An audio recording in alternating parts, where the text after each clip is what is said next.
What's up? What's up? What's up, beautiful people? It's Pretty Girl Love Strap content. And we are here this Christmas Eve to discuss Raising Kanan. Oh my God. I just realized my thumbnail says season 4, episode 4. Oh my God, too hilarious. I will have to, fix that in post, okay? Shout out to Atlanta and Tyler Perry, okay? But y'all know it's season 3, episode 4. Please charge it to my brain and not my heart, you guys. I'm sorry for the error. My bad. I was getting a little, happy with the 4s for some reason. Oh my God, that is too funny to me. Okay, so y'all, I'm under the weather. Okay, so I'm getting better. But if you think it's Barry White and not PG, I'm sorry. I apologize in advance. Okay. I'm coming to y'all because Lord knows I needed to rest, but I was like, I got to get this up and talk to my peoples about this episode, okay? So just forget it says season 4, okay? Daria, Derry, Candy, thank y'all for coming through. David Williams, I know y'all trickling in, that's how we do. But, I'd rather y'all be late and not come at all, okay? So please make sure you guys are liking the video, subscribe, do all the things for your girl. And I have an important ask of you guys, okay? Please, there's spoilers going around, and I absolutely, positively hate spoilers, okay? And more than that, I hate when creators post spoilers because I feel like you're doing your subscribers a disservice because not everyone likes spoilers. So I feel like as a content creator, we have a responsibility not to ruin things because people actually do care and want to wait till the episode airs before they find out anything. Okay, of course, we cannot help when things are just released, but I still feel like is up to you and your choice if you want to display such things on your page. Okay. So it is what it is. I hate it. And I hate to use the word hate on this Sunday morning, but I'm just being completely and totally honest with you guys. So please, if you guys, know what may be happening later on in the season, please do not post in the comments. Please respect everyone. Please respect me. And I definitely would appreciate it from you guys, okay? What's up, HGA, David Williams, Steven, Harris, DeMarcus, thank y'all for coming through. Let's get this wrong thumbnail off the screen. Oh, gosh, I'm so annoyed, but whatever. Santa just came through with a fire truck, y'all. Even though my nephew was like, it's a scam. He sure took that candy, though. He sure took that candy from Santa, but he don't even know Auntie is about to, that Snicker bar and that Almond Joy, yeah, it's about to be for me. Oh, gosh, shout out to Santa, okay? And I ain't talking about the white man in the beard, okay? I'm talking about all the parents, the grandparents, the aunties, the uncles, the cousins, the guardians that make miracles happen, regardless if it's one gift, 2 gifts, 3 gifts, or no gifts. And if you're just providing room and board, okay, clothes on the back, and shelter and food, that is enough, okay? Because we already know we're in a capitalistic society, and they just want us to buy, and then go into debt. So I'm not going to rant, you guys, because we're going to talk about Raising Kanan, okay? Let me finish the rest of this Pop-Tart while y'all like this video. And don't be talking about my Pop-Tart because I will be throwing down in about 4 hours, okay? So be quiet. All right, let's get into it, y'all. Off rip.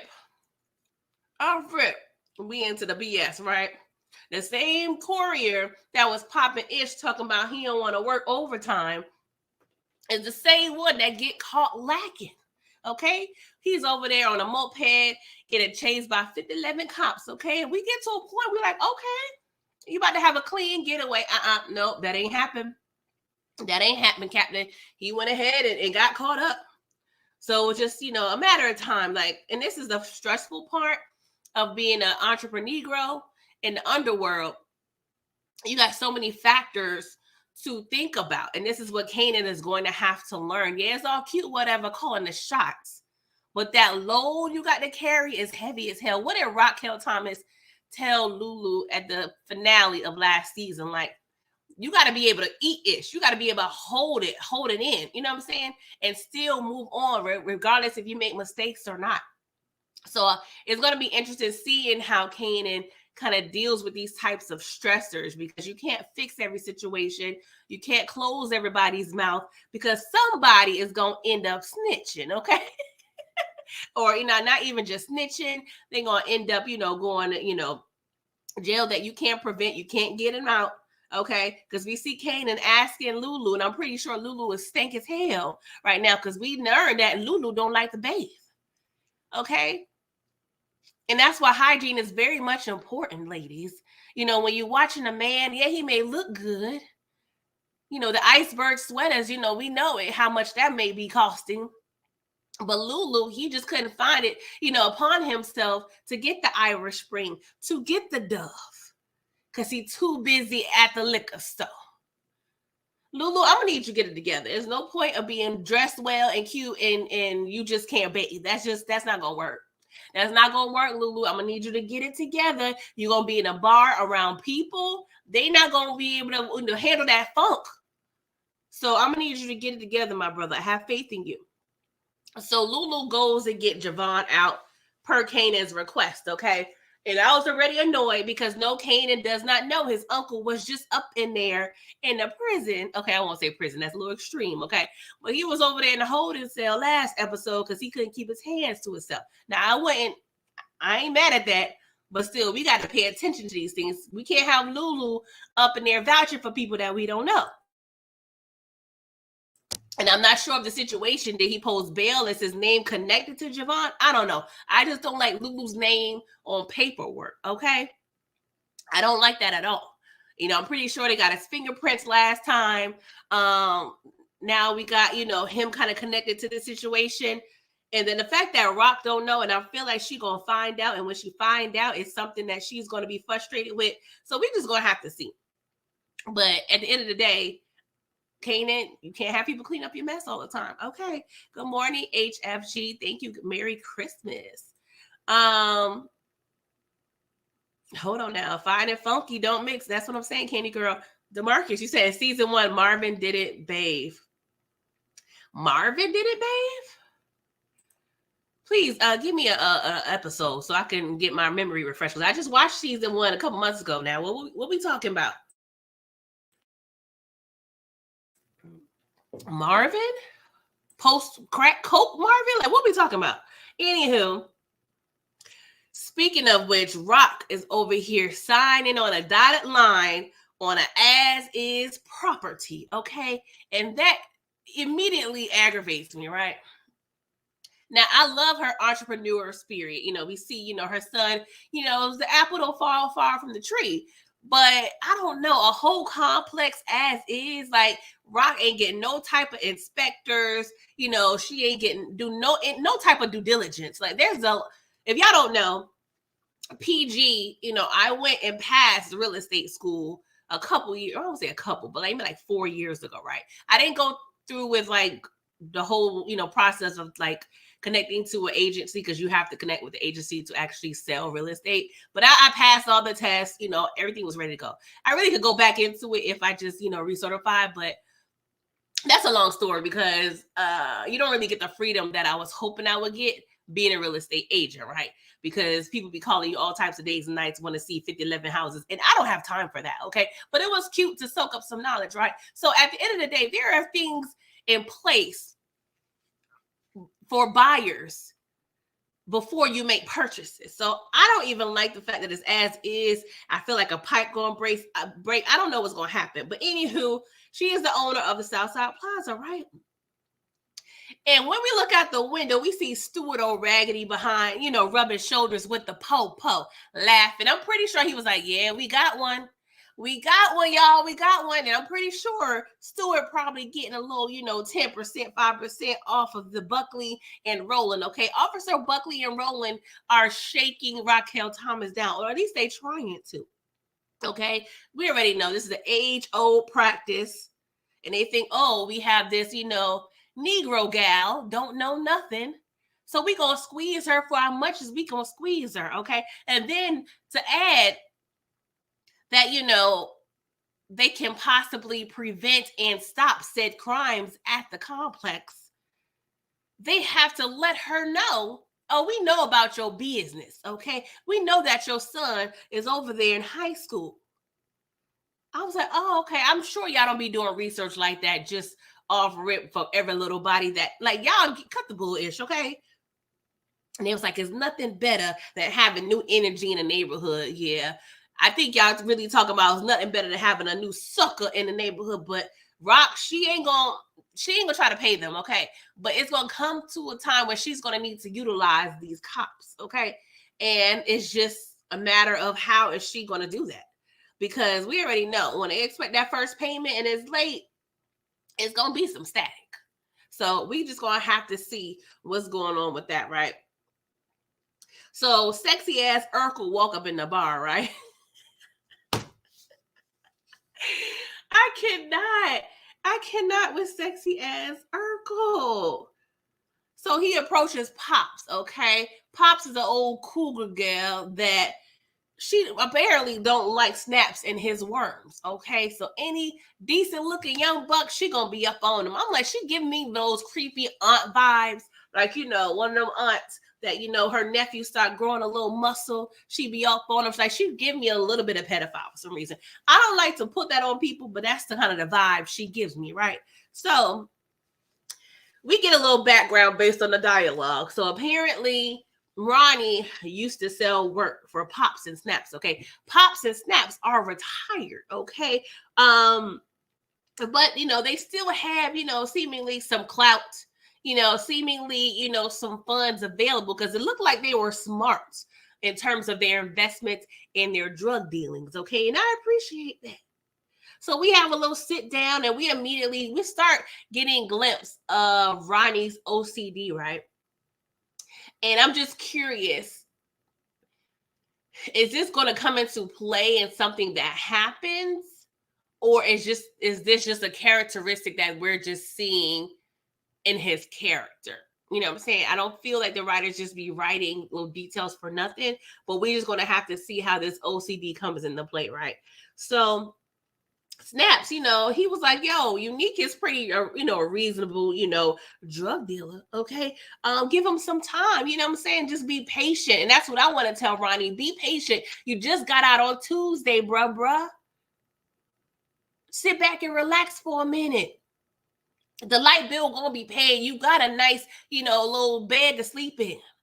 Chillax. He acting like he in dire straits and homeless. Now I understand he feel like he got to get his empire back because I fully comprehend his point of view and how he's frustrated because he came home to seemingly nothing compared to what he went into. I completely and totally get that. I've been saying that since season 3, episode 1, right? I get it.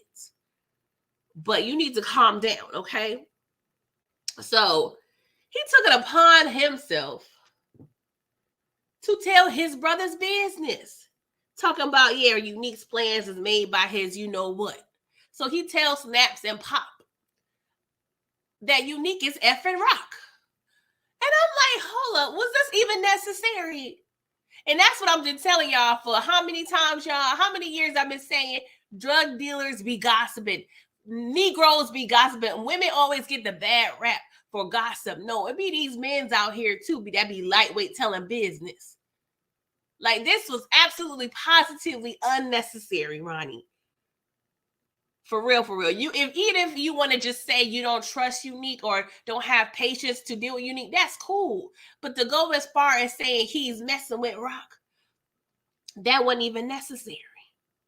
I'm just saying. Like, the block is hot, Ronnie. You just got out. Ronnie is a part of a whole situation dealing with a dirty cop. Now, I'm not sure if Sacrosano is dead or if he's in prison. Like, I don't know if y'all can remind me if they said anything about Sacrosano's whereabouts. And that's the dirty cop that was connected to all those cases where they released 13 people, right? Like, you're a part of this high profile case. You ain't really completely innocent. You just wasn't guilty of that one thing that Sacrosano did. So I'm gonna need you to calm down. But then Pops pretty much tells Ronnie the opposite of what Snap just said. Because Snap said be patient, but Pops was like, yo, you don't have to wait on Nick. I'm like, I'm gonna need y'all to get on one accord with the advice here, okay? We supposed to be a couple in harmony, and we over here telling Ronnie different things. I don't like it. But they decided to give him a small investment, okay? And emphasis on small. I was just curious, my nosy behind was like, what's the numbers looking like? How much y'all giving him? 5 bands, 10 bands? Let us sister know. Sorry, y'all. Let me drink my orange juice. Sorry, y'all. I gotta get this sickness out of me. All right, so Unique over there with Quan, right? And apparently business is slow. Okay, it's damn near dead. Okay, so I'm a little concerned because we already let you in, Unique, to be able to sell these drugs, but the drugs ain't selling. Okay, we had a forecast of how much work that's supposed to be sold, and we are under delivering, right? And Unique tells them, like, hey, this is a new business venture. We can't make the block too hot. Like, that's always a curiosity to me, especially with Unique, who's used to selling crack. Like, when you start selling something new, how you get the word out? I mean, I know you get testers and all those type of things, but you really can't advertise too good. You can't put a goddamn billboard at Times Square, be like, you know what? If you want that heroin, come to 148th Street in the Queens, and we gonna get it popping for you. So that's always interesting to me and intriguing. I mean, we know it's a word of mouth type of thing, but at the end of the day, Unique need to get the advertising together, right? So, he did offer, like, hey, if you guys aren't happy with my services, we could end this partnership real quick. So Quan was like, I'm gonna give you just a little bit time. I'm like, okay, I don't like this at all, but we gonna have to see, right? So this is probably one of my favorite parts of the episode. Marvin goes and returns Gerald's credentials, right? He had his license and his little badge for work. And so Gerald over there, at work, seemingly okay. I'm like, okay, he must be a functioning addict, right? So he over there pouring his little coke, and I'm like, I'd rather you pouring the coke than snorting the coke. So we on the right track, Gerald. So long story short, he thanks Marvin, and Marvin was like, we friends, I got your back. And I just love, I don't know why, that just gave me just, my heartstrings were just fluttering. I don't know what it is. I'm just so proud of Marvin, right? I'm just so proud of Marvin. So we find out that Gerald, he's an editor, and he, does, work and commentary, whatever, for, entertainment and news. And the Village Voice is actually a real publication. They were more popular back in the day, but they focused on a lot of I guess you would say queer things. Just, we already saw the poster of, HIV and AIDS and everything. So, that's kind of like their realm, whatever. So Gerald was like, yo, I miss Renee. And every time I want to sing the lyrics of Lost Boys, when I hear Renee, y'all, but I ain't going to do it today. I ain't going to do it today, y'all, because I miss Renee too. But Marvin was like, we could have our own ish, me and you. We can hold each other accountable. I said, Marvin, give this man a medal. Like, give him some flowers, a gold star, a medal. Like, Marvin is just doing all the things. Like, I'm so proud of Marvin, y'all. I'm just... Writers, don't let me down. Don't let me down right now. I need time, okay? So we see Howard at work, right? And I ain't gonna lie now, Omar Epps, he was looking kind of decent in this suit. I was like, okay, we go ahead. We got the budget up. We got the budget up for Howard, right? So Special Agent Tanner and Detective Olden, they question Howard low key, right? It was like, this little Crown Camacho angle, this ain't really it. We ain't feeling it right now, okay? It's giving Ice Spice. You thought I was feeling you? Like, it's not it. So they was asking him about his, take on it. And he tries his hardest, right? He tries his hardest to, sell this whole thing. We already know this stem from Rock. But at the end of the day, I don't think they're buying him and his story, right? Because they're pretty much like on their belief, like, yo, we just think Crown was just in music. That was his main thing. But Howard was like, no, music is the new crack, okay? And we already know from real life, a lot of the urban record labels, their startup funds came from drug dealers, So it is some truth to that. But they're really not believing this Crown story. So it's gonna fall apart. It's gonna definitely fall apart, right? And he was like, y'all have any more thoughts or theories? We trying to probe our damn stuff because we got our own investigation. We working. And they was like, well, more thoughts than theories. So y'all already know what that means. They already. Oh, Howard, I'm gonna need you to get your affairs in order, okay? Because it's not looking good at all. At all. And then they also proceed to ask him, you have any progress on your shooting? It is like, that's always funny to me, right? Because that's the same thing Rock did to Juke, right? When she brought over the necklace, I believe it was last episode, before she about to creep out. Oh, one last thing. The real thing that I really want to ask you about. But hey, we're going to have to see what goes on. Howard, I just feel like all those years you put in the department is about to go down the drain, my boy. But it is what it is, right? So Juke over here getting her physical for the Army, right? And this trash behind nurse is trying to make sure she ain't busting that thing wide open. And, so she will end up pregnant in basic training. I ain't gonna lie, y'all. Maybe because I was triggered because my mom got pregnant with me during basic training. So I felt hella offended, like the fetus in me was feeling away. I don't know why. It just touched my spirit. You know what I'm saying? I just wanted to call my mom and just tell her, my bad. I'm sorry. Even though it wasn't my fault that you was being fast and grown, trying to multitask. But I felt away. I felt attacked. Okay. I really felt attacked. But Juke looked like she going through with it, right? And speaking of going through with it, what did I tell y'all last week? I told y'all next time Pernessa see Unique, she gonna ask them about said side chicks, okay? So she's like, you messing with other girls? Because Unique just over there trying to mind his business, eat his sandwich, and drink his Tahitian treat, okay? I gotta see if they selling that for real, y'all. They still selling Tahitian treat? Let us just know. That used to be my drink. That and Arizona iced tea in the glass bottle used to hit every time, y'all. Every time. So I do, and this gonna sound horrible, y'all. This gonna sound horrible because I, by no means, as a married woman, condone cheating, right?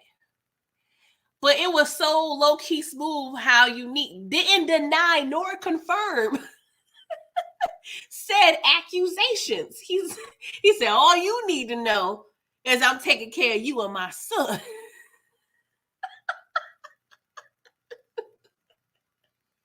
He said, I'm just trying to mind my business and eat my lunch for the day, ma'am. Okay, I don't got time for this. So she was like, oh, you ain't got time? Okay, find somebody else to do your laundry and shine your damn chains and take care of your crazy ass brother. I said, well, Pernessa, that really ain't a long list considering I don't think you got a goddamn job, ma'am. You got about maybe 12 other hours of the day where you could be doing ish. So I'm pretty sure Raquel Thomas ain't no stranger to no laundry. I don't think she's going to be shining Unique's chains, but I'm going to need you to let us know you're bringing a little more to the table, ma'am. That wasn't a good argument. Like, that's the thing. Some people just don't know how to argue right. Because Unique could have came back. He could have came back with some hard itch, but he didn't. He left, okay? And then we see Kanan, y'all. Oh, God. He at school on Front Street. And there's no way from the street I can see you doing some shady-ish. He's over there distributing beepers and paperwork to his employees. Oh my God. Okay, y'all. Before I get a headache, just explain why Kanan is doing this right here. We got all the students, the faculty, we got school buses, school bus drivers, police. We got people everywhere. But we decide to distribute the work 3 to 4 yards from the front MFing door. And if y'all haven't been to New York City, I'm just, even if you're not in New York City, there's so many options. There's so many alleys, side streets, vehicles, apartments. There's so many other options to be doing this. Why are we doing this at school? Oh my God. I know this is a couple years before the 10 crack commandments, but goddamn it, Biggie Smalls, you needed to come up and release this to the people years before. Because the people ain't listening. The people ain't listening. Oh God, Kanan just stressed me out, y'all. And Kanan is my new Tariq. Like, Tariq stressed me out, and Kanan is starting to take me there. And the way my asthma and anxiety is set up, I don't have the time. I don't have the time at all. I mean, yes, we understand he got things he needs to learn, but it's still stressful nonetheless. He's so gun-ho and selling these drugs, y'all. He's so gun-ho, like, oh God, okay, let's move on. Because when he get done rock, well, actually, she came up before, his little, morning powwow, his morning meeting, with his morning staff. So she was like, who the hell is that? He was like, nobody, in his Kanan voice. He was like, well, I just wanted to put eyes on you. I ain't see you in a minute. He was like, I got to get to school. The bell just rang. Oh, Lord. So when she see him going through the metal detector, we see, like, if this was a cartoon, you would see the light bulb on top of Rock's head, okay? We didn't quite know exactly what that look meant, but we knew, immediately, she was on some shit. She was about to be on some shit, okay? The brain is working overtime, right? And speaking of overtime, Ronnie is working overtime. He's really trying to find a connect, y'all. He goes to the bingo hall. And off rip, Dean, he already peeps him from the back of his head, right? Because we already know it's nothing but senior citizen here. Why is this young buck up in here, okay? So Dean, he, take, grandma, let old buddy take grandma to set her up because she can't be late. And so Dean immediately, I need work, Dean. That's what Ronnie asked him, or told him, I should say. And Dean was like, bro, I don't do no work in Southside Jamaica, Queens, and let alone anybody with the last name Mathis, okay? I don't F with your brother. Like, you could tell because he was asking him, like, damn, nigga, you ain't communicating with your brother? So he already know he's a soul survivor. Hey, shout out to Jeezy. Okay, so he over there, doing things and not communicating with his brother, right? So sexy ass Urkel took it upon himself to wrinkle up Dean's damn suit, right? So he's like, I'm not the type of Negro you say no to. And so, Dean's number 2 put a little gun right, politely up to Ronnie's belly button, right? And Dean was like, I'm not the Negro you put hands on. I was like, I like that. You know what I'm saying? Like, we not doing that up in here. Right? So Dean does give him some information because at this point, Ronnie's point of view, he's thinking Unique is still getting his work from Dean. Dean was like, no, bro, he getting work from the Colombians over there in Washington Heights. Rocks connect. I'm like, you ain't really had to say all that. Because you already know as soon as Ronnie heard Rock's name, it just rings another bell. Between, I don't know who's really kind of hate. Well, I'm going to say Kanan is hating Rock more, but Ronnie is definitely a smooth second, okay? On the I hate Rock train. For real. But, oh, Lord. How do y'all feel about this whole... We're going to wait. We're going to talk about it later. We're going to talk because oh, Ronnie, just go home and eat some cereal and relax. What we doing? So, Pebbles Turner Jackson, okay? She pops up at Juke's house telling Juke the good news about her making the group, right? So Juke happy, then we sit down and Marvin made it very much clear. My baby girl stays my baby girl. If she want to wear the boxer briefs, let her wear the boxer briefs. Don't be putting no thong on my baby girl. And, Pebbles Turner Jackson was like, all right, cool. That's our plan anyway. Because, we over here trying to be the next Total, the best, next TLC. We got a girl next door. We got a diva. And Juke, she going to be our tomboy.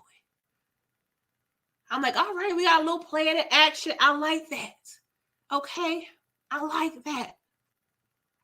So, y'all, Kanan over here counting money. Kanan is making bank, y'all. Kanan is making bread. But we get a little knock at the door. And who is it? Paul. Paul look like he ain't shaved in about a week. Paul is stressed the fuck out. Paul is smoking a pack a day, okay?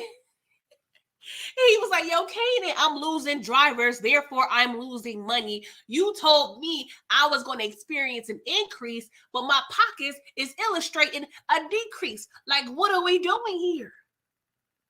I can't have you effing up my real work because when you're gone, I'm going to need my job. And you already peeped his train of thought. His train of thought is like, okay, you going to get jammed up and then where I'm going to be because that's typical, right? Now, I also am taking it as your boy Paul. Your boy Paul is going to be parting his lips a little too fast and too much to the po-po. Because he over there, the money ain't working out, okay? And I assume, that Kanan would find a way to make him happy, but either the drivers are making too much money with the weed or the other drivers kind of part ways because they didn't, they wasn't feeling the whole weed venture, right? So Kanan now also has to figure out a way to make Paul happy, which is another thing he has to realize what comes with the territory when you're trying to be an entrepreneur, right? So that's going to be interesting. I don't really trust Paul. I never trusted Paul. So we're going to have to figure out what's going to happen with that, okay? So, oh gosh, Kanan's just stressing me out. So he decides to leave, right? So who we see out on the street doing surveillance? We see Raquel Thomas and the feds, right? So Rock, she's peeping Kanan's interaction with a young man, right? So of course we over here trying to figure out what's going on. And then when Kanan leaves the conversation, he walks straight past the Fed van, okay? Of course, he knows by his father that the feds is watching, but he young and green and not thinking about these things. He don't realize it, of course. And of course, the average young buck ain't going to notice no regular van being there, suspiciously because it's a free street. You know what I'm saying? Like, he's not peeping everybody's comings and goings, right? So Rock took it upon herself to go up to the apartment, okay? And the feds is snapping. I mean, oh Lord, they definitely over there working overtime getting these pics. Raquel Thomas in and out Kanan's building, right? So Famous is over there. I ain't gonna lie, y'all. I was excited. Famous is writing and rapping again. I was like, all right, Famous. All right. Maybe you're on a better path. You know what I'm saying? He over there working, even though he ain't trying to work too hard. Okay. We got to make sure Famous was like, I'm working, but this is too much work. I'm like, Famous, you over there taking orders, answer the damn phone, my boy. Like, calm the hell down. Calm down. But as soon as he hear Rock's voice, you could tell Famous, he peed a little bit out his boxes. Like, you could tell he just peed just a little bit as soon as he hear Raquel's voice. And he already know in the back of his mind, Kanan said, don't let my mother in here not one more time or it's going to be a problem. But so now Famous he has to weigh out the situation. Am I more scared of Rock or am I more scared of Kanan? And I think Rock won this round, right? So she goes in. So start asking questions, right? Of course, Famous is failing everything, right? And so she sees the book bag that Kanan uses. So she went inside her Fendi bag and pulls out a blicky. And what did Famous say? Miss Rock! Y'all, that shit was so funny. It was giving a little bit of Kevin at Home Alone, like his mouth was wide the hell open. Y'all, I almost died when he said that. So she put the blicky in Kanan's book bag, and she was like, stay out of family business. You know how, you was back in the day when you was over there trying to be in the grown folk business. It was low-key stay out of grown folk business, but she kind of remixed it for Famous, stay out of family business, right? And so she hands him a little money because she already know Famous can be bought. So I'm like, Famous, you gonna tell Kanan about this money too? Because I think this is just for your services, not for you and Kanan. This is strictly for you, Famous. So you don't really need to share like that. Kanan got his own money. How much are you getting paid? Are you even getting paid? Is Kanan really paying you? Or he just paying the bills and you over here just being a kept friend, making sure the house is clean and shit like that? Let me know what's going on. Let me know how the funds is working out, Famous. So we see Kanan, he left, right? But he went to roll up on Jukebox at the pizza shop. So he's bigging her up, telling her how proud he is, whatever. And he was like, yo, I made reservations for B. Smith. Let's go ahead, get dressed, have a good time. So it's really cute, especially when we have these moments, because we already know how their story ends, right?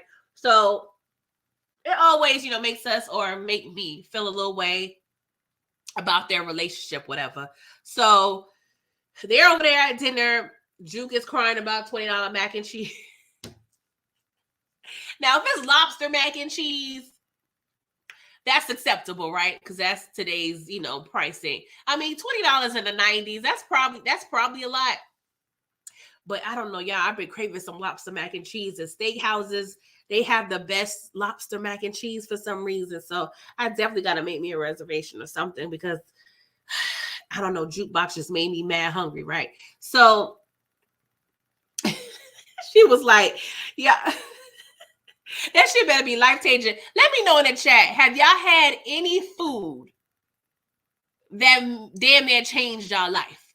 That was so MFing good that it changed your perspective on life? Like, let me know in the chat. Like, what is something you had that was so good, you like, it ain't really probably life-changing, but it just puts you in a whole new level. You know what I'm saying? Let me know in the chat. I'm nosy. Okay. So Kanan, lets her know, the reason why I always used to cry when you used to go with your friend, because I always knew somebody would find out how great and special you were, and take you away. And that just remind me on how, like, especially back in the day, I mean, I feel like it's different now, but I just remember all those like nights where all the cousins used to be at grandma's house, on the floor, on the couch, just having fun, innocent, cool fun with your cousins. Because low key, your cousins, especially if you're an only child, because I was the only child for like 12 years. So it's just, just remind me of like your cousins is literally like your first friends, you know what I'm saying? And, they kind of teach you how to navigate the world, whether they bully you, crack jokes on you, they kind of like train you on how to operate in the world. So it definitely took me way back to those good old days at grandma's house, just spending the night, not spending the night. It's called spending the night. Okay, that's one word. Spending the night at grandma's house. Detroit, you said you had some food that was better than X. Let us just know, what is that? I'm curious. Okay, DeMarcus, you said seafood stuffing is bomb. Yeah, I did. Well, I had like seafood salad once. That was crazy. That was good. HFG said a shrimp bistro that I still dream about. Krispy Kreme donuts. I cannot. Not Krispy Kreme. Shout out to Krispy Kreme. I had some like last week. But yeah, it's something about food, man. Just make a sister happy. Oh, Lord. So Marvin is over there giving Lulu a lecture, right? He was like, if you follow through, when you give a kid your word, you go ahead and make sure you follow through. And Lulu's old stinking ass was like, you know what, I effed up. You don't gotta know the specifics, but just know I done effed up. And so, Marvin, he goes in, changes his mood a little bit. He was like, man, Lulu, she killed the audition. Like, I'm so proud of her. And Lulu was like, well, I got a little opportunity in Manhattan. So you want to go ahead and do a little field trip? And Marvin was like, cool, I'm down for the field trip, but not with your stinking ass. I'm going to need you to go take a shower. But Lulu, you were straight about to just change your clothes and not bathe. Like, I'm done, Lulu. I'm so done. You can't be out here stinking like that. And you look like you be having like a fresh face. So you mean to tell me you think enough to make sure your lineup is good, but not your hygiene, bruh. Okay, then. Okay, we need to assess the priorities here clearly. Mr. Bear Facts, you said oxtails. Oh my God. I can't even get the sentence out. Oxtails be so good, y'all. With the rice and peas and the oxtail gravy. Like, let me move on. Let me move on before I get upset, okay? So Lulu takes Marvin to, Cafe Vu, whatever the shit called. And he agrees to kind of invest in the situation because Lulu got a whole plan. He, talking about he going to have a studio in the back. They going to do some renovations. Like, it's going to be cute or whatever. But Shirley or whatever her name was, I'm a little nervous because she's thinking she could just retire in a couple years and let, Lulu take over. And it ain't going to work out like that, Miss Ma'am. They are probably going to F your life up. But we just going to have to see where this story goes. But I'm sorry, ma'am. You worked all these hard years just for let Lulu F it up. And don't let Rock find out about this. Child, it's a hot ass mess, okay? So Unique, he over there having dinner with Rock, right? I'm like, oh, this is so cute or whatever. This is so cute. And so he was like, Dean told me Ronnie asked him for some work. And y'all already saw how Rock looked. She was like, excuse the hell out of me. So, we was kind of talking about, Rock not being told about Ronnie. So this kind of insinuates that Rock had previous knowledge about Ronnie being out. But in terms of her eyes, is no concern because she's quote unquote out the game, right? So they, finished dinner. So they over there washing dishes, and Unique got this fire ass snakeskin 2-piece leather joint on. I'm like, oh, Unique, you just be looking too fly, okay? Gator boots with the pimped out Gucci shoes. And, sorry, y'all. Oh, God. Everything in my mama name. I'm sorry, y'all. Oh, God. Y'all already know. It's definitely a revolving like playlist in my head, whatever. But it is what it is. So she peeps Unique. He got a little blicky on his hip because that's what we got to do, right? So she was like, all right, I got to go ahead and do what I got to do. Got to do what I got to do. So she was like, you know what, Neat? Kanan coming home soon. And, we in 2 different places. I'm retired. You still in the game. So we going to have to press pause. And I ain't going to lie, y'all, at this part, I thought she was just low-key lying because she needed to figure out a way to make sure, she could break up with Unique easy. But now that we see she had plans in motion to really make sure, Kanan gonna be home for real, right? So I ain't gonna lie now, Unique look a little hurt. He was like, damn, I just damn near, on the outs with my baby mom. Now I got to go over here and give Pernessa some flowers and a fur coat and makeup and shit. And he ain't trying to do all that. But Unique going over there to Pernessa, okay? She'll welcome you with big arms, okay?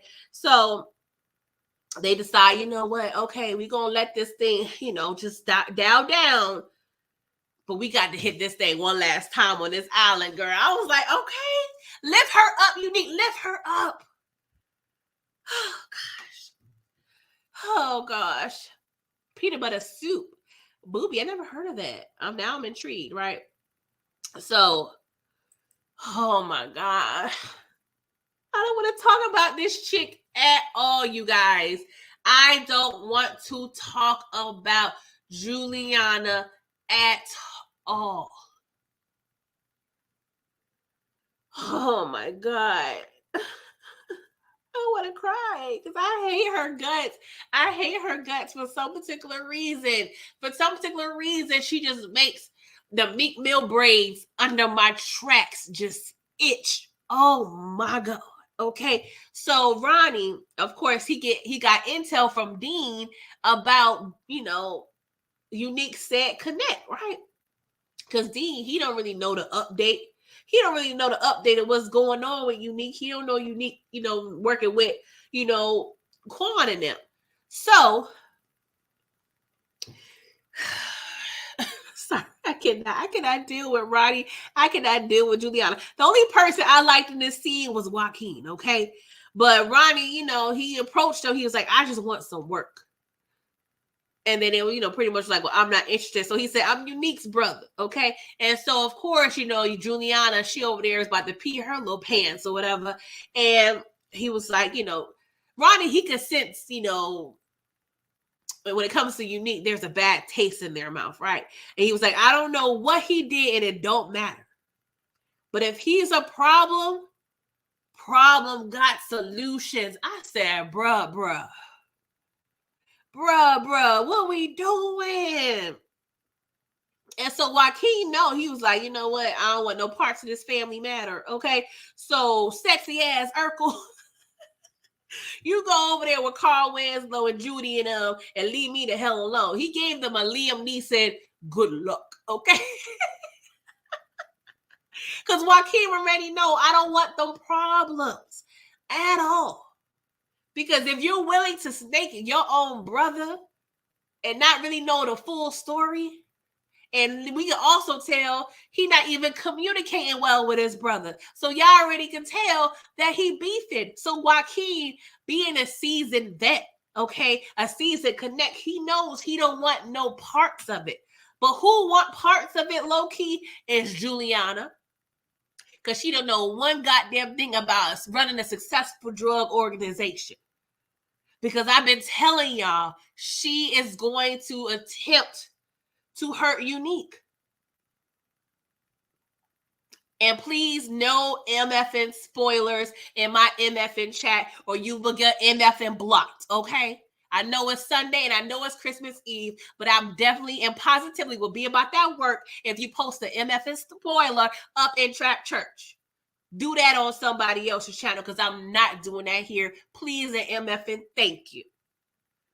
We talk about episode 4.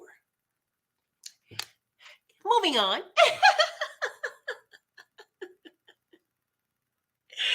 So Joaquin, he calls Juliana to get in the car, okay? Because her JJ getting a little wet, knowing that somebody possibly is beefing with Unique, like her.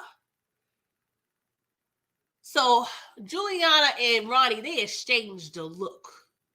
And we already know the thirst is real. The thirst is real. So we're going to have to see what that lurk of a look comes out to be. Okay? And Ronnie, I'm going to just need you to just loosen up a bit. The way you be walking down these streets, like, bruh, I don't know if the pants too tight or whatever. I'm going to need you to just relax. I'm going to need you to relax and let that windbreaker jacket air out just a little bit. Okay? Oh, I said, Ronnie got to go. Ronnie got to go. He's getting on my goddamn nerves. So y'all, this is the Grandata, y'all. This is Academy Award winning, Oscar performance winning, BET award winning. Okay, I'm gonna throw in Source Award winning acting right here, y'all. The way Raquel Thomas utilized her brain cells to come up with this plan to keep her son out of harm's way and to save the organization and to bring her baby home. Who would have thunk? Now, people may not believe or agree with my thoughts and sentiments regarding her actions at this point, and that's perfectly fine. We're different humans. That's fine. But just know, I appreciated the writing of this, okay? Because you got to be a sick, dirty MFer to come up to your laptop and type that Raquel Thomas will frame her son with a blicky to get caught up with in school. I'm just saying.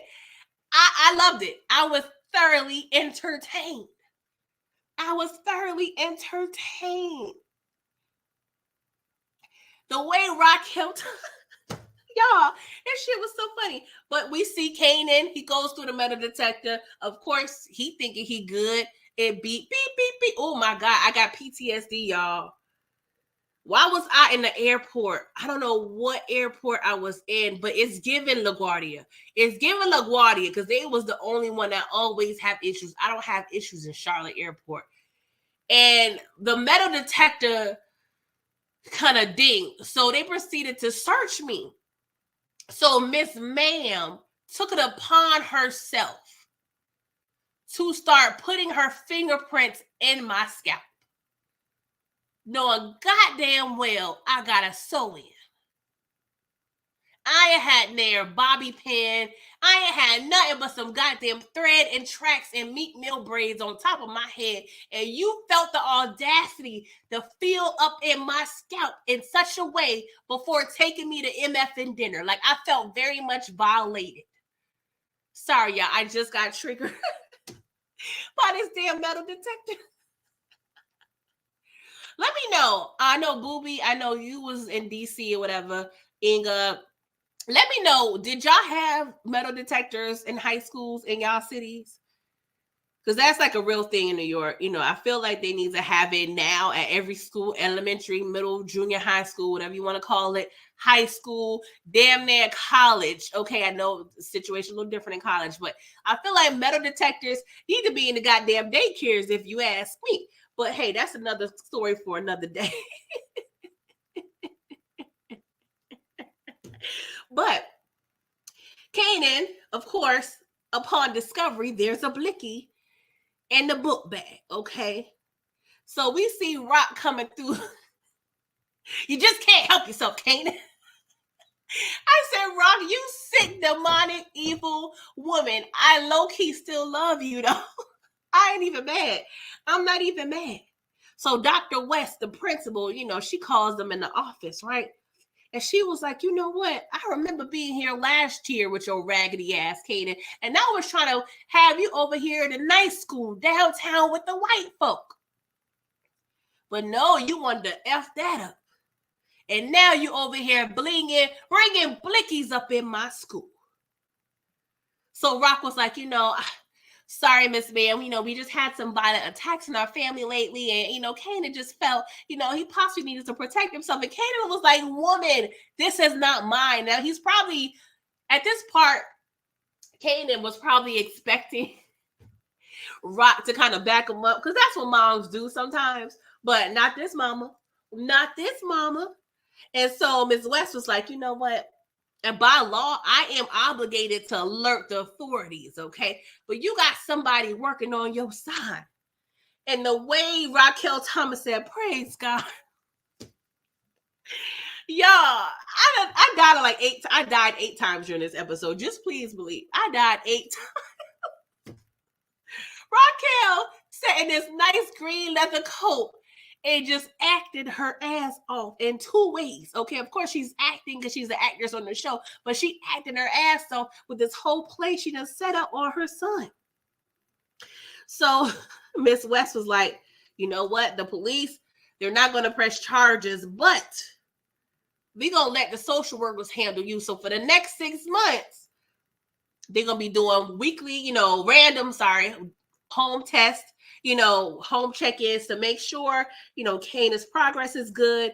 Make sure the home life is suitable, okay? And you're probably gonna be, under a strong hold, okay? So the curfew probably gonna be, on hand, as well as, a full account of your whereabouts. Now, we know Howard was in this whole scheme, right? And this is the thing. I guess this is my part. Shout out to Miss K. She always has a segment, scratching my head moment. Now, I was kind of scratching my head and kind of curious as to what level Howard was a part of this, right? Because we see later on in the episode, Howard and Rock have a conversation at her house, and Howard is under the mindset, and his point of view is that Kanan did bring the gun to school, but Rock did call him for assistance. So, in theory, like, Rock couldn't have called Howard in regards to this plan beforehand, because Howard is under the impression that what Kanan did was the truth, right? So I'm trying to figure out the timeline between Dr. West, the principal, communicating with the authorities, Kanan getting, hemmed up with the gun, and Rock communicating with Howard. Like, I'm trying to figure it out, because during this meeting in the office, Howard, was already communicating with Dr. West, right? So, unless, like I said, that's a little just, I don't know. Y'all can chime in the chat and let me know what y'all thoughts. But those details are a little grainy to me, because now, initially, what I was thinking when Dr. West was speaking of the social workers, right? In my head, Raquel Thomas was so slick, I wouldn't have been surprised if she gave Howard a script on what to say to Dr. West to make it look believable to Kanan, right? Because if the social workers are truly a factor, then that means that was a variable that Rock didn't completely have under control. So that's the thing.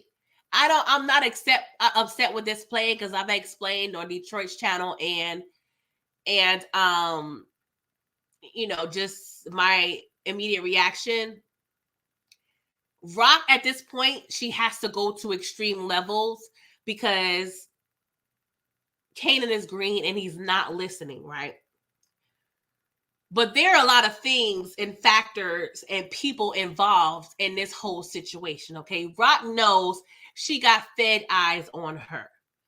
Rock knows that Howard, is getting questioned by the Fed, in the sense of where he's aware that, the Fed's pretty much moved into his precinct.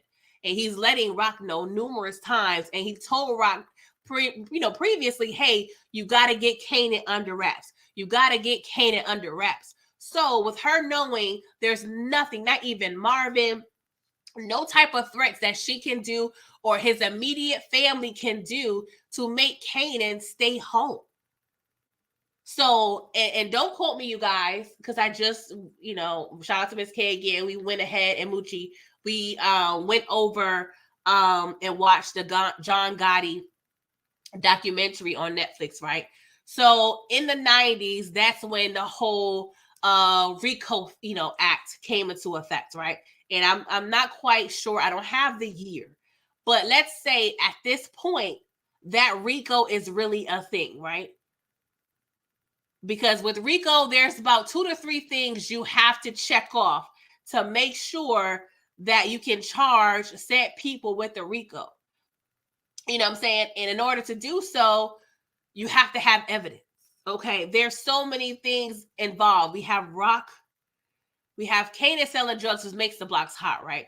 We have, and I did count the number, either episode 1 or my pregame of this season. We lost about 20 people during the war, right? Including the mob guys. And we already know Detective Ogan stated the mob guys are really the reason why they are there. Let alone the several black folk, but we ain't gonna get there, okay? Let alone, we don't really care about the movies, but the fact that we have several dead mobsters, that piqued their interest and their sense of urgency, right? So by containing Kanan, that helps us as much as we can, control the situation, because everybody else knows what they need to do for the most part in terms of being involved, because everybody else is seasoned. Rock is seasoned. Lulu, he's seasoned, but he's seasoned with the liquor, okay? And then we got Marvin. He already know how to act accordingly. We got the mob. They already know what to do, which I said last, 2 episodes ago. I feel like I don't completely trust Stefano, because I wouldn't be surprised if he give up Rock. I said that already. So if y'all not understanding the full scope on what's at hand, that's my train of thought. We could all be going down. So for Rock to set up a move in a scheme to set up her son for a quote unquote gun charge that really isn't possibly going to turn into anything, I think that's possibly a safe bet. Because who else would be a part of this, Rico? Howard and her son. And then we got to remember, we got Detective Burke. What Detective Burke was telling Howard? That Howard was covering up things that Kanan was doing because he is his son. So we ain't even just talking about the war here. We're talking about those blue caps, those blue tops. Yeah, we talking about those because they could be tied into. I may be reaching and going too far, but anything is possible at this point, you guys. So at the end of the day, yes, it was very extreme. It was very over the top. I completely and wholeheartedly am understanding the depths of what Raquel Thomas did. But at the end of the day, I ain't mad. So Alexa, cue up Tupac. I ain't mad at you. Because Raquel Thomas, I ain't mad at you. You got to keep Kanan under wraps. And I'm MFing tired. If Kanan could just go down and sell drugs and get himself hemmed up, that's cool. But there's a bigger picture at hand. We got to keep all us free. And if sacrificing Kanan and making him a little scared and possibly having pee his pants just a little bit in the school office, yeah, I'm going to do it. Yeah, I'm going to do it. Because Kanan don't know what's good for him. He's still young. He just being a rebellious little bratty ass teen. Now, don't get me wrong. I understand why he don't F with his moms. I get it. And I don't want to say I sympathize with him, but I understand his point of view. Because she's treacherous. It is what it is. But we have to understand her mentality of what's going on. Rock ain't doing this for play.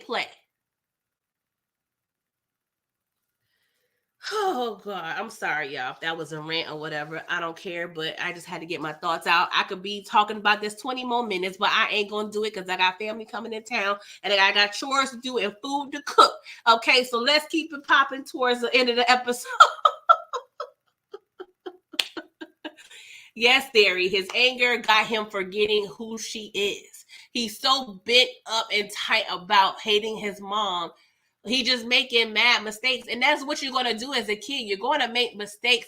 But dealing with the mommy you dealing and everything that's at stake, you can't be over here making these type of moves. I'm just saying, we just got out of a whole war with the mafia 2 weeks ago. But you think upon yourself that it's cool for you to be selling work out in front of your building, out in front of the school. Who does that? That makes absolutely positively no sense at all, Kanan. If you're going to sell drugs, sell it right. Because yes, you green in the game in terms of building up your own organization, but don't act like you ain't been over there peeping your moms and your uncles run this smooth organization for years. You told her in season 1, I understand you and Lulu speaking code. What's the mathematics? Y'all over there talking 50 laws of power. He understands that, yes, they have dialogue, but it's in code. We move, but we move in silence. So why you are not applying those same methods to your own organization, Kanan? Yes, you're a kid, but you've been around this for 15 years. An idiot can realize you need to go in the back of the building and sell your work. That's what my cousins used to do. You ain't going to be on Front Street near traffic selling the work. And your daddy just told you the other day that the feds is watching. And wasn't you the same dude right after that sentence you told your daddy damn near to kill a whole cop? What we doing, Kanan? You about this life or what? Because you confusing the hell out of me. It's like you know those some of them people that just, they be smart, but smart like 60% of the time. Like it's given very much inconsistently consistent.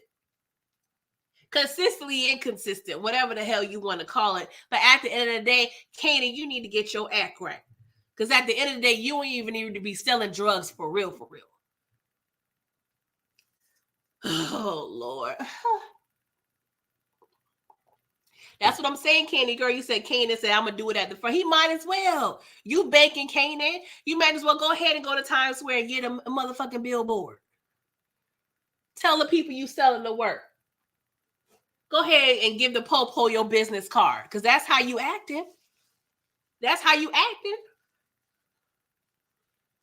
You might as well. Oh, it's getting hot up in here, y'all. It's giving Nelly video. So let me calm down. What's up, Ega? Merry Christmas Eve. So, she meet up with her group, okay? We got Aisha and Crystal, okay? Crystal is the bitch, okay?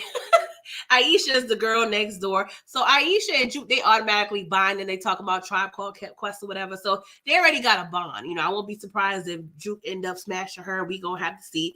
But off rip, Nakia, aka Pebbles Turner Jackson, is not playing with these chicks. All right, we got a new group name. It's called Butter. You got the love that I want, the love that I need. Shout out to Next. I'm gonna have to play that. I'm gonna have to play me some Butter Love when I get off here, y'all. Oh God, sundress on. Touch. Sorry, let me be quiet. Okay, so Nakia is pretty much giving them the rundown. Okay. Just to let y'all know, this is no democracy here, okay? I'm God.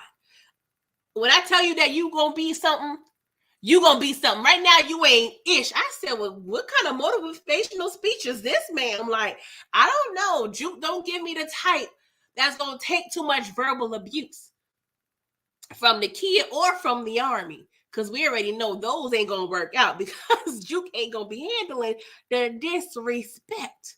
But I must say, I do miss the era of music where there was a plan intact. You know, we had camp. We had, you know, systems in place to develop. You know, we had A&Rs. I don't even know if we have A&Rs anymore in the music, you know, business. We got artists, you know, we got development.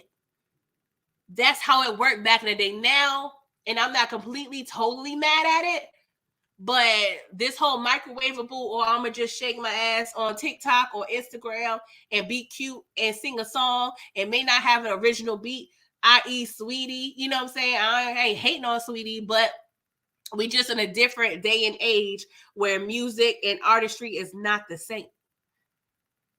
But hey, it is what it is. So we're gonna see how this pans out, how long it pans out, because we know it don't last, right? Please, it's 36 of y'all in here. I need to make sure I have 36 likes when I get off. So I'm gonna check the stats. If I'm over here and seeing 34 likes and not 36, I'm pulling up. I don't care if it's Christmas Eve or what. Y'all hear me? Okay, I'm gonna stop threatening y'all. Okay, so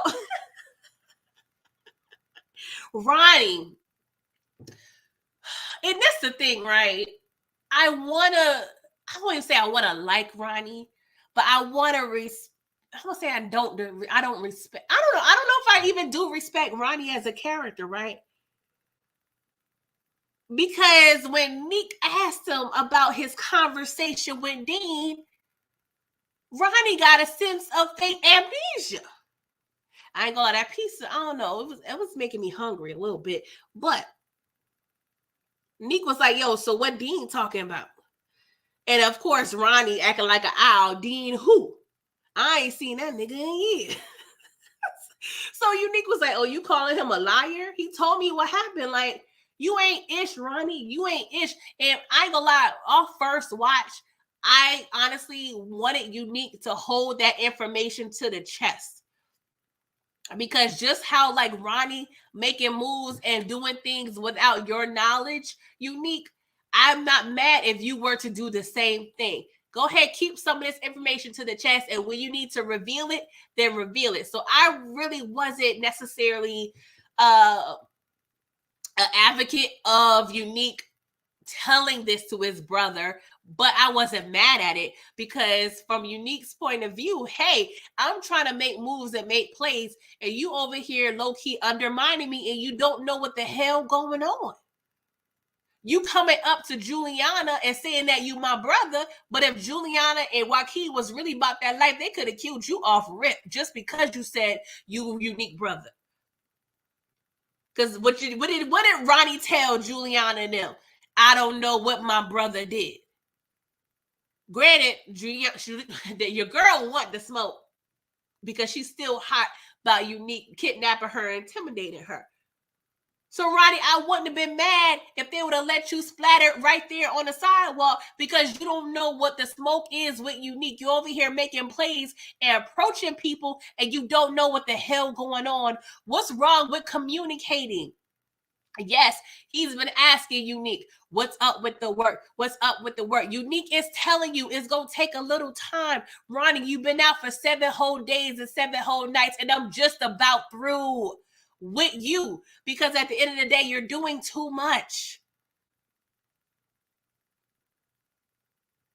What are we doing here? What's up, Torian? Mr. Bearfax, what's up? I just don't like the fact that Ronnie was over here lying, and we already know the truth, my man. Go ahead, tell him, yeah, I can't wait on you no more, bro. I got to get my own work. I got to pay for my own Honey Nut Cheerios. I'm tired of Jerome over here, I'm tired of sharing with his ass. Yeah, I want to see about some work because I can't wait on you. I would have respected that more, Ronnie. But no, what did you do? You went ahead, continued drinking your soda, suppressing your anger so you could take it out on the next man when we see you do. Oh, Lord. So, Raquel get what she wanted, right? Kanan goes into his room, which is a nice room. It's bigger than that damn raggedy-ass Roach Motel he's staying over there with Famous. But he don't want to be there. He don't want to be there, but he gonna stay put at least for a little bit. Now we already know Rock has done the extreme to get him here, but we already know it's not going to work. But for right now, this is a temporary solution at the very least. Well, we gonna know Kanan gonna find a way to screw everything up as he normally do because we've been cleaning ish up for 23 to 24 episodes already. So this is what being the parent of Kanan and Meffin Stark is all about. Cleaning his ish up. And I'm not saying Rock don't have no type of accountability. I hold her accountable for the bullish as well. Because yes, I do enjoy Rock as a character, but I would not absolve her for the bullish. She's been wrong plenty of times. So I get it. You can't expect her to sell the work and how to work on the table with high posts when Kanan is 8, 9, and 10. And don't expect Kanan to be over here wanting to sell the work. I completely and positively understand the ramifications of her having her son around that life. But I know plenty of kids who be around that life, i.e. me, and don't want to grow up and sell drugs.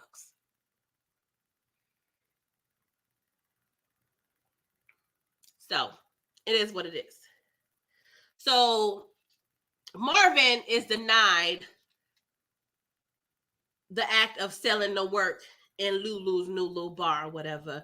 It looks like Marvin is understanding, but for some reason, I don't completely feel that we have the end of this conversation. I don't know if because Rock may get involved or Marvin may be in his bar and somebody ask him for the work. I don't know. Something's going to go terribly wrong with this whole bar situation, but we just going to have to wait and see. But Lulu did beg Marvin, like, hey, don't dirty me up. Which it's already too late because Lulu, do you not realize the money that Marvin is using to invest in his bar is dirty? What did Rock tell you at the finale of season 1? Everything's dirty because you dirty, Lulu. Figuratively and physically, you are dirty, Lulu. So you can wash your money and wash your ass as much as you possibly can, but it's still gonna be some dirt somewhere. Hey, Ingaboo, and you said Rock is dead ass wrong. And I'm not saying she ain't dead ass wrong, but if you look up by any means necessary in the drug dealer dictionary, Raquel Thomas her face is right there. Because if you take a step back and look at the things that we are facing, possible Rico, possibly being locked up, Kanan possibly locked up, and filtered in with the Rico. So you gotta wait. Kanan in my house for the next several months and me know his whereabouts while I clean up, and make sure this Rico thing died down, or have everybody locked up together with the possible Rico and Kanan be involved and possibly do 60 years. So 6 months in my house or 60 years in the big house for a possible Rico. I'm going to choose having Kanan in my house for 6 months or whatever. But hey, not everybody think the way I think. I'm not really getting at you, Inga. I'm just saying that's my train of thought. It was wrong, but at the end of the day, we had to do what we got to do, because at the end of the day, we over here, we already got a morality issue. We over here selling the drugs, messing up the community. So it's not completely out of character for Rock to be doing some dirty ish to be able to save, to save face. And it will blow up in her face. It's been blowing up in her face. Everything is blowing up in Kanan's face. Kanan ain't making past 42 because the ish he been in his life. Shout out to OG Power season 5 episode 8. I just reviewed that on Wednesday. That's the episode when Kanan died. So please check that out, please, and thank you. Okay. But what hasn't blown up in Rock's face? This is what drug dealing is about. I won't say there are no happy endings. I'm pretty sure there are happy endings when you're selling drugs for real. But there are normally 3 outcomes. Cell block D, the big D, which is dead, or you may possibly have, a regular life and not having no luxuries per se. Yeah, you might get a cleaners. Say shout out to Play It in Full. You may have that type of option. But at the end of the day, this is the risk they take. What did Raquel Thomas say? This is what I do. I sell work. Some people doctors, some people lawyers. I sell work. I'm in a dirty game. I'm going to make dirty moves and make dirty plays, because you can't deny the fact that at the end of the day, she loved her son and she loved her freedom. So at the end of the day, she going to do what she got to do, and I ain't mad at it. Because I want, and we've been talking about this all weekend, I want somebody else to tell me what other option did she have to maintain and neutralize Kanan Stark at this point, based on what we are facing. I will wait. Somebody give me an alternative to what Raquel Thomas did. I am welcoming any other suggestions. And I'm saying this at the bottom pit of my heart.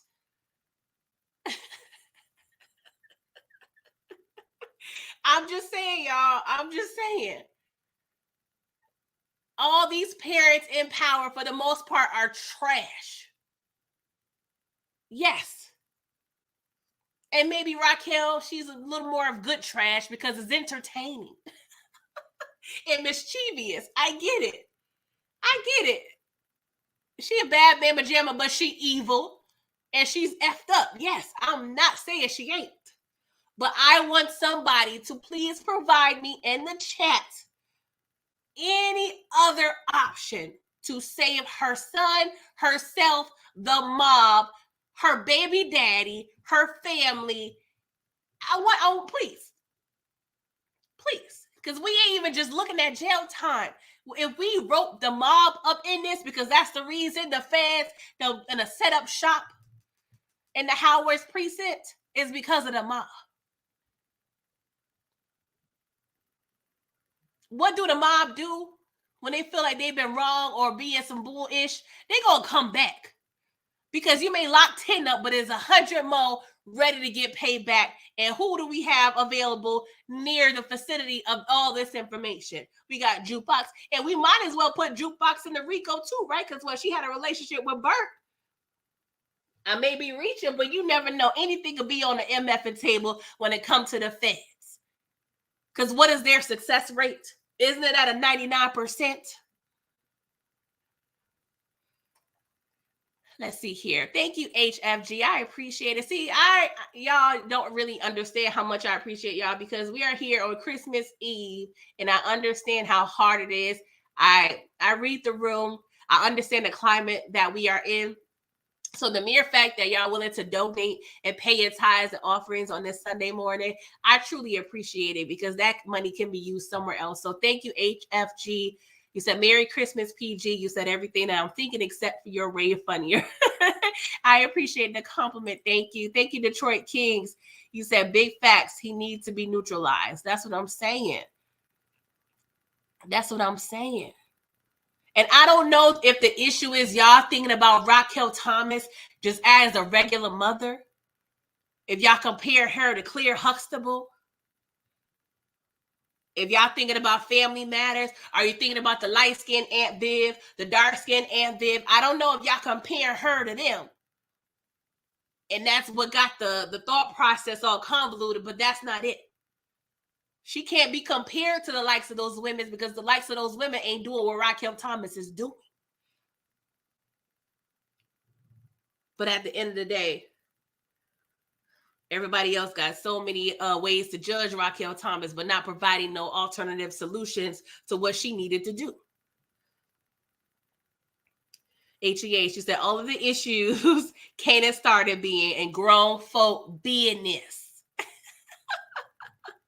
Detroit Kings PG, nobody can tell that's facts. Rainy J said no, except the situation could have went left. And Rainy J, you're right, it could have went left. But I wholeheartedly believe that Raquel Thomas does not formulate a plan until she figures out and determines all angles and what the fallout could be. I don't think Raquel Thomas would have put this in motion if she would have thunk that there would have been a huger issue at bay. And let's say the plan would have failed. The way Kanan rolling, he gonna be locked up in 5 months any damn way, because he over there in front of the building, in front of the school, selling that work. But I wholeheartedly believe Raquel Thomas knew very goddamn well. She knew what she was doing and covered all bases. Y'all let me know a plan that she had where she didn't think about all aspects. Because do y'all truly believe and think that that Rock will have Kanan out here without fully understanding what the downfall would be? I don't think so. At the end of the day, yes, she effed up mother, but she love her son. She not gonna have him in a situation that could really put him in an effed up position. No, yes, there are situations where that would be out of her control. Yes, completely. I understand that. But I don't think that she would have truly put him in this position and not necessarily understanding the severity of it going left. So, Rainy J, you said, but Peachy, she wasn't expecting that 6-month checkup. If she wasn't expecting it, that works in her favor, though. Because what does she want to do? She wants to ensure her son is where he is, and that's in her house. So, to protect me and about 20 other people from being part of a RICO, to a social worker coming into my nice ass mansion and making sure my son in his room is clean, that's fine by me. Because what do that do? Scare Kanan the F to death. We already know there's only at this point 2 things that's going to scare Kanan shitless: going to prison and going to the upper room or maybe the lower level. So at the end of the day, knowing this is in place, that works for her. Because what did the principal, Dr. West, said? We need to make sure the curfew is intact, and we need to make sure we have clear account of your whereabouts. What has Raquel Thomas been needing? A clear account of Kanan's whereabouts.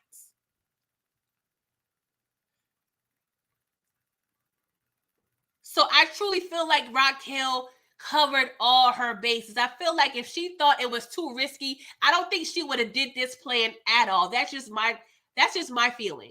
I could be wrong, but just knowing how Raquel Thomas moved and her strategy from the past 24 episodes, I don't feel like she would have really put her very son that she's been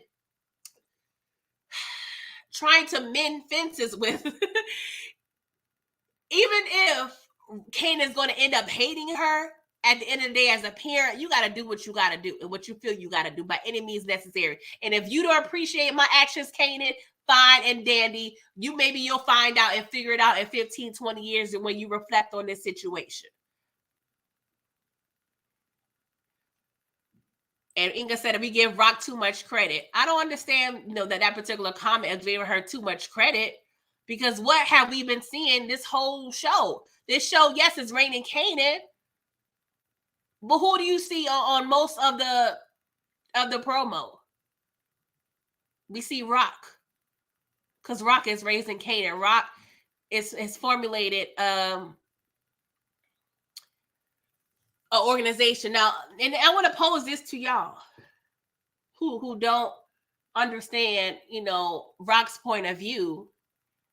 Do y'all really think that she will go as far as putting a whole gun in her son's book bag and just, I'm gonna just put this in his book bag and let me just see what happens. Let me just see what happens. I'm gonna just blindly shoot this dart on this dartboard and whatever happens, happens. No, as soon as Raquel Thomas saw that metal detector and that light bulb went in her head, not too long after, she realized what the end result need to be. And then in the middle, that middle part, the middle pudding, she put it all together.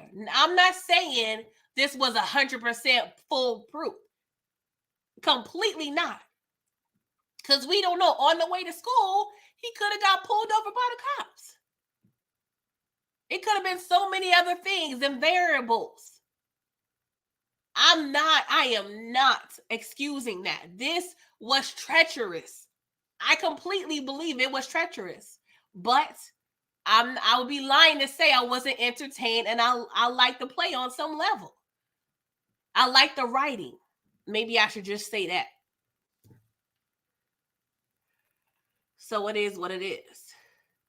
And DeMarcus, you said, what if Kanan missed curfew? And as I explained earlier, we don't know the particulars about the social worker, right?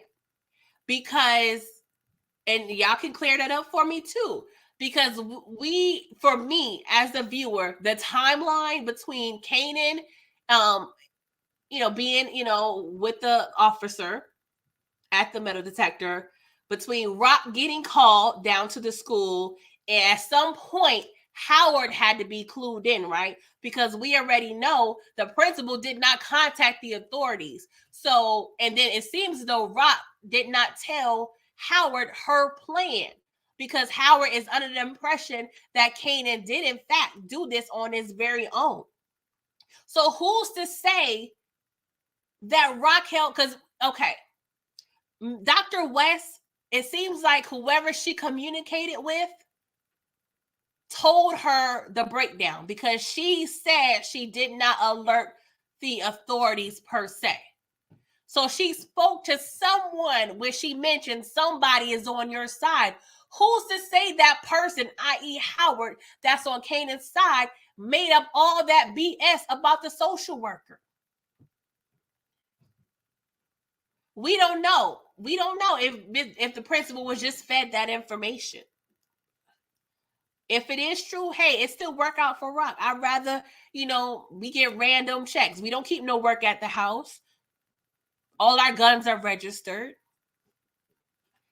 But hey, I'm sorry.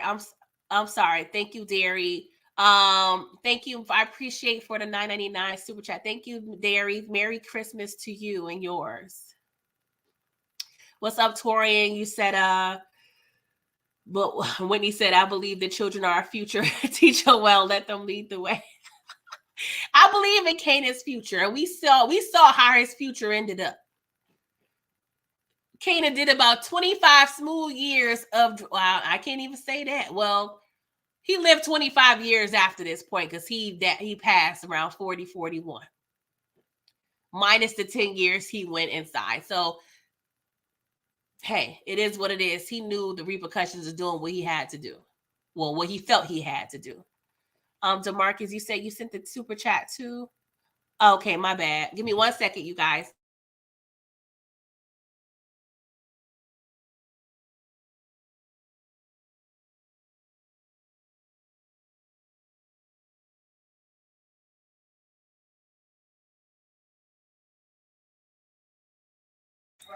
Sorry.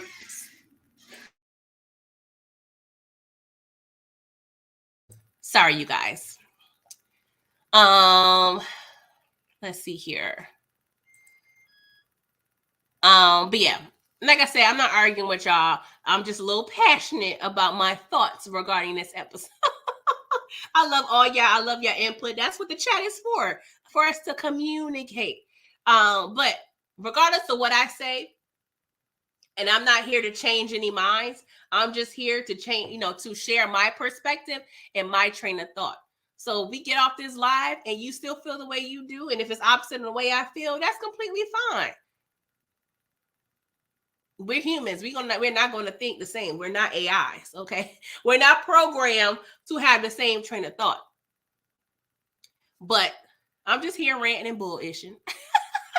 Well, we got to get off because I got to put this ham in the oven, okay? So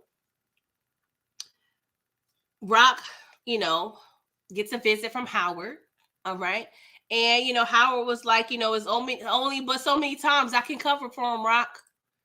I've been trying to co-parent with your ass. I've been trying to co-parent, and you making it real hard, Rock. The favors you asking me is a lot. And he was like, the feds, they not buying this whole Crown story. So just know we got eyes on you and Kanan. Henceforth, further proving Raquel Thomas needed to do some extreme-ish. But he tell her, yo, I ain't taking your calls no more. You got to start, figuring things out on your own. But Howard, that sound cute or whatever. But at the end of the day, we all implicated. So Howard, you going to need to be taking these calls, my man. So don't act like you done severed ties, because we in this together. Okay, I understand you don't F with your baby moms like that, and you're just now getting to know your son. And I know he hard-headed as I don't know what. But at this point in time, we are all implicated. Because why did you kill your partner? Is because she had information about you covering the BS with your son.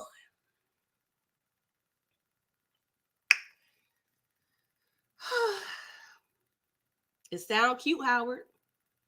It sound real cute. But it's cool because I don't see you lasting too much longer anyway. So please make sure your affairs are in order, Howard. I wish there was a way that you can add Kanan on your pension and all your things for insurance or what have you.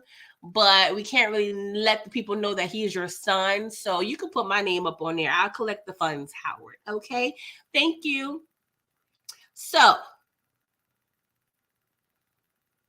HEA said, absolutely, Rock is protecting Rock.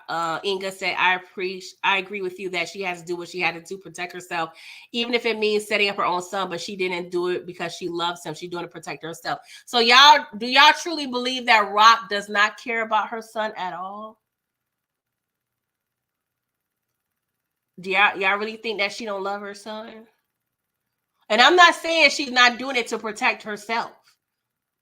She's doing it for a multitude of reasons. I get that. But I can't sit here and say, based on the dialogue and based on what I've been seeing these 2.5 seasons, that Rock does not love Kanan. Shell, you don't believe she doesn't love Kanan? Okay. It's crazy to me that y'all really think that. I mean, to each his own.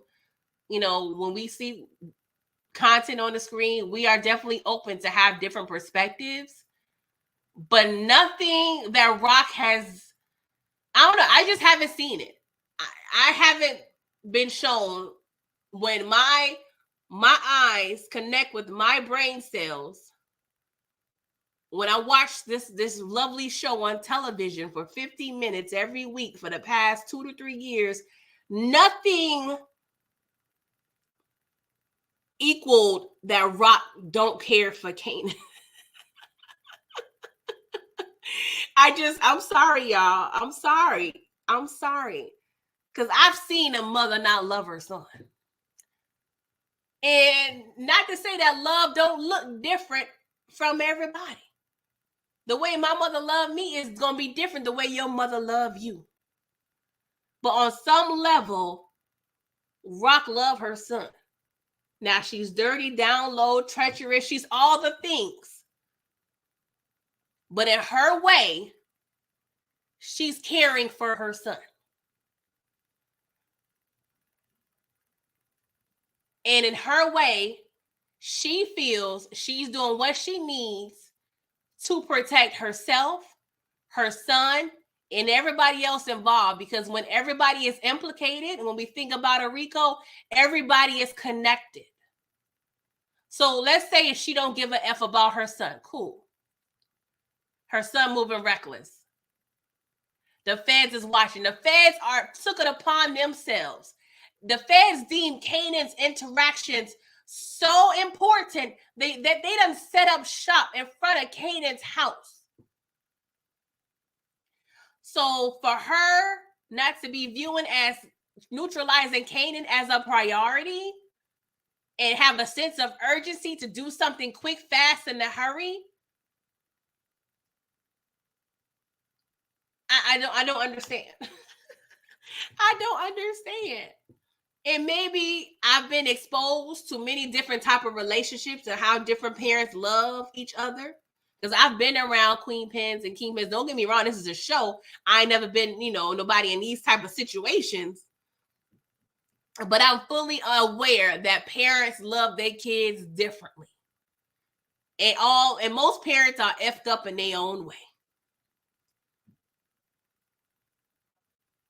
But I'll be here all day talking this.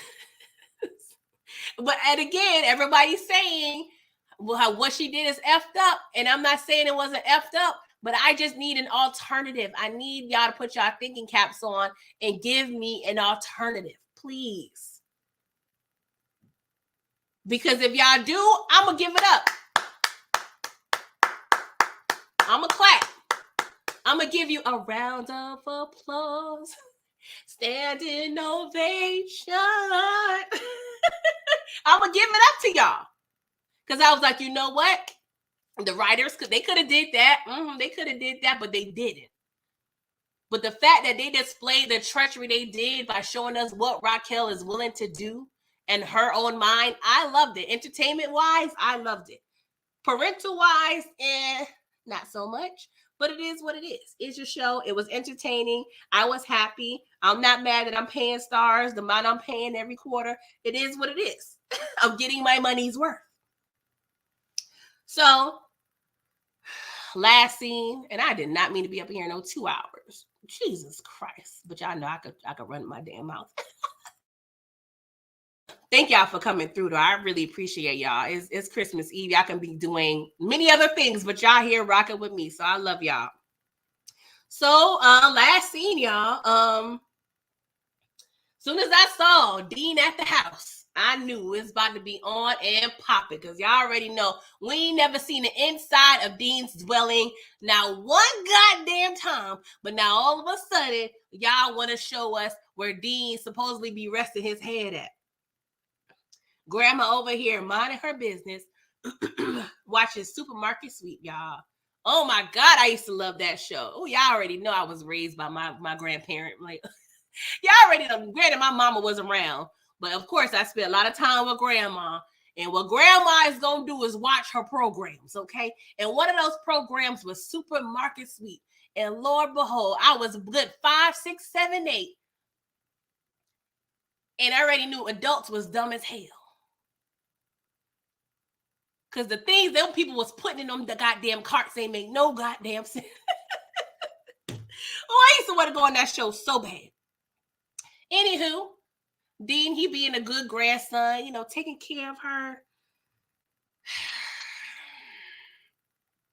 He over there trying to change the battery in grandma's hearing aid. I'm like, oh my God, they setting this up so perfect. They setting this up so perfect so grandma minding her damn business, watching her show, drinking her drink, and not a care in the world. And next thing we see is Dean creeping. Is giving a good old TLC creep up the stairs.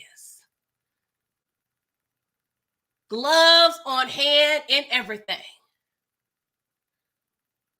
But, coincidentally, we have a little knifey here, okay? And the next thing we see, stab, stab, stab. You should have not run your mouth, nigga.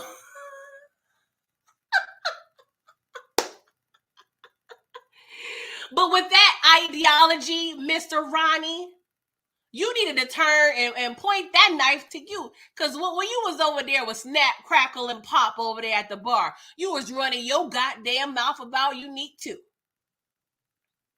So I'm gonna need you to calm down, Ronnie, okay? Because you being a whole hypocrite out here in these streets. Now I understand when it comes to these streets, most people say you got your word and your bond. You got your reputation on the line. But you act like he was telling the ops. He was just telling your brother, like, hey, I need your brother to chill out. But once I knew and I saw how Ronnie reacted when Unique told him he wasn't ish, Ronnie was like, I got to take this anger out on somebody. And Dean is necessarily the person I have to do it to. But I just don't like the fact that Dean was just caught slipping so easily. Like, no, Dean is not selling no work on the South Side. And I don't really know how Dean's business portfolio was looking at the current time. No, I don't know. I'm sure, the funds ain't funding no more as much as it used to, but we don't have no lookouts, Dean. We don't have nothing in place to prevent said injury. Ronnie can just come up to your house without any weapons and stab.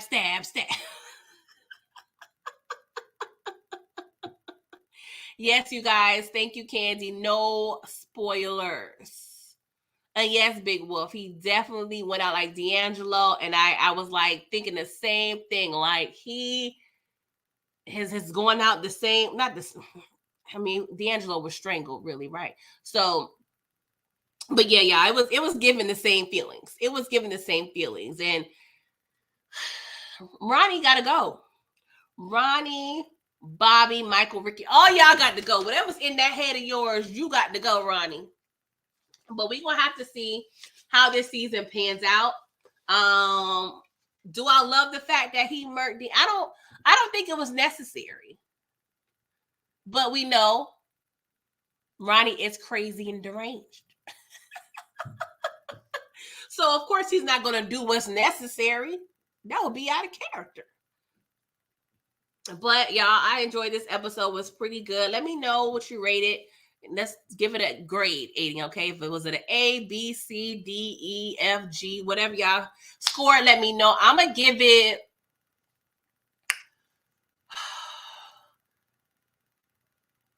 And I'm going back and forth between an A and a B+, right? Because no, I don't love what Ronnie did. But I cannot ignore the fact that the way the writers wrote Rock's actions this episode, it definitely was entertaining as hell. So I'm gonna give it a B+. I'm gonna give it a B+. Just because, and I already knew this episode was gonna end with a bang. Well, actually ended up with a stab. Because I'm like, it's been too calm for the most part. It's been too calm. They really definitely gonna give us a gut punch in the last minute. But I enjoyed it. Looks like the rest of y'all is giving B average. Big Wolf C-, Dairy B, Candy Girl solid B, Inga B, Detroit B+ for you, Blazing Saddles B, HEAB, Detroit said incredible acting and writing. I agree.